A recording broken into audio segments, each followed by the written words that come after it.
Dear students, myself Benisha, Assistant Professor in the Department of Electronics and Communication Engineering at JPR Institute of Technology. So today we are going to discuss some important topics about the basics of Electronic Circuits 1, which could help you to understand biasing of discrete BJT, JFET and MOSFET. So what are all the things we are going to discuss is what is a transistor, how it is working, what are the applications of a transistor, what is biasing and what is a need for it. So first let us start with a transistor. So everyone know about a resistor, which is nothing but a device which will oppose the flow of current in any electronic circuit. So transistor is nothing but it can be expanded as trans resistor, that is the device resistance can be varied with respect to the input voltage or current given to the particular device so that it can resist the amount of current flow through a particular circuit. So with this point, we can define the transistor as it is a semiconductor device which is used to amplify or switch electronic signal and electrical power.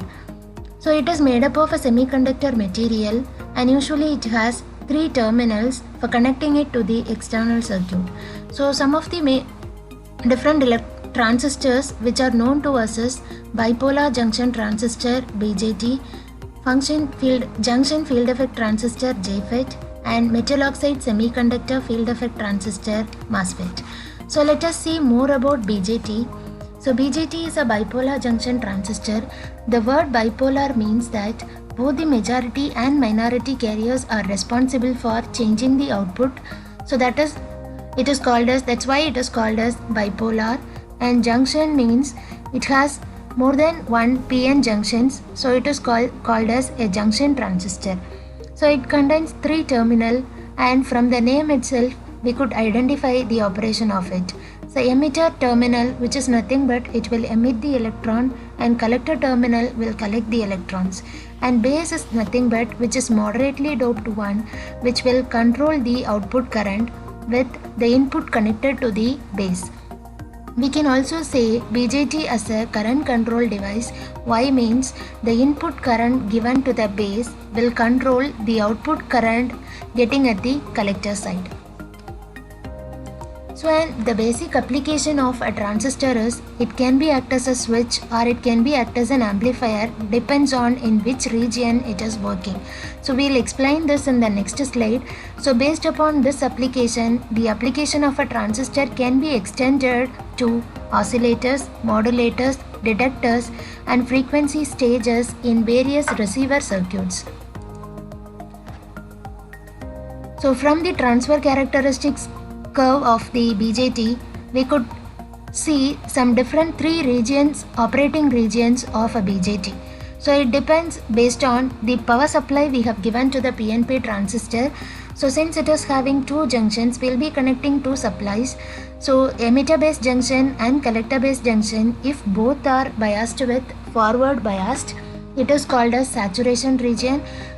Full amount of current will flow through the circuit, that is the maximum current. We cannot increase the output current beyond that limit, that is this gray color shaded region. So we used to call this region as saturation region.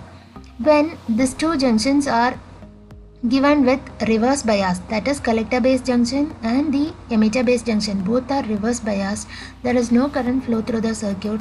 It is operating in the cutoff region, that is this pink color shaded region. This green color shaded region is nothing but when the transistor could be active, that is the output current varies with respect to the increasing input voltage. During that time, the emitter based junction should be forward biased and the collector based junction should be reverse biased, so that you can find the transistor will be active and the output is varies with respect to input. And this green color region is called as linear region or active region.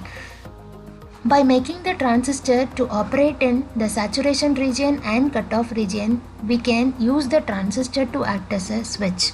By making the transistor to operate in this green color region, we can make it as to operate as an amplifier.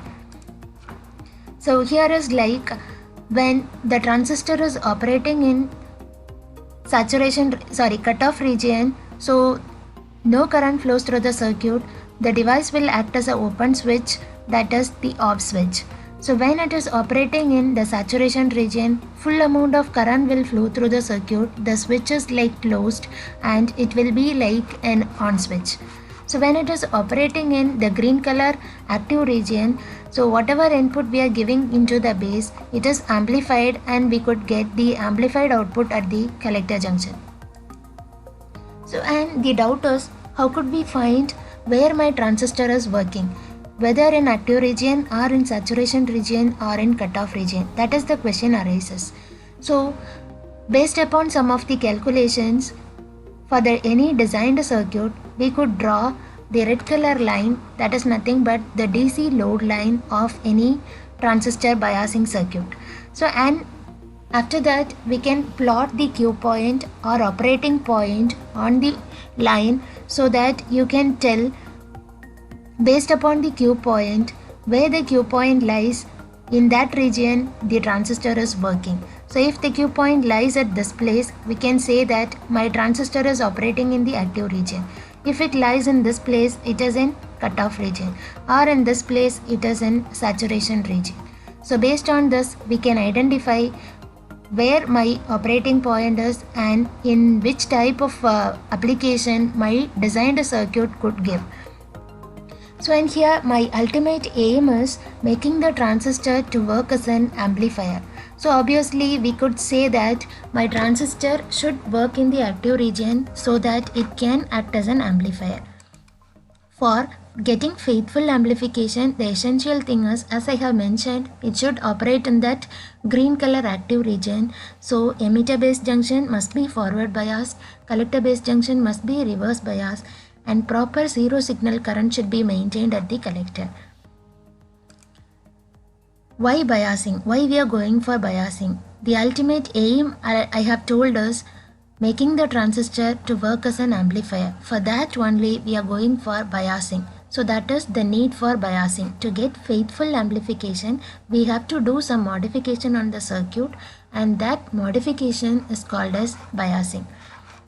So what are all the modifications we are doing is the process of giving proper supply voltage, that is connecting the transistor with a proper power supply and connecting it with the proper resistances in correct places in order to make the transistor to work as an amplifier, that is to work in the active region or linear region.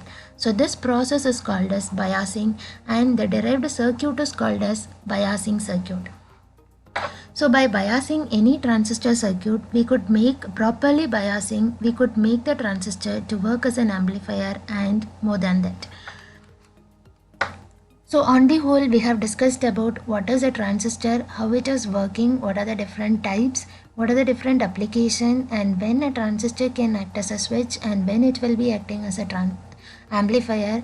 And to make us an amplifier, what is we have to do, that is the biasing. And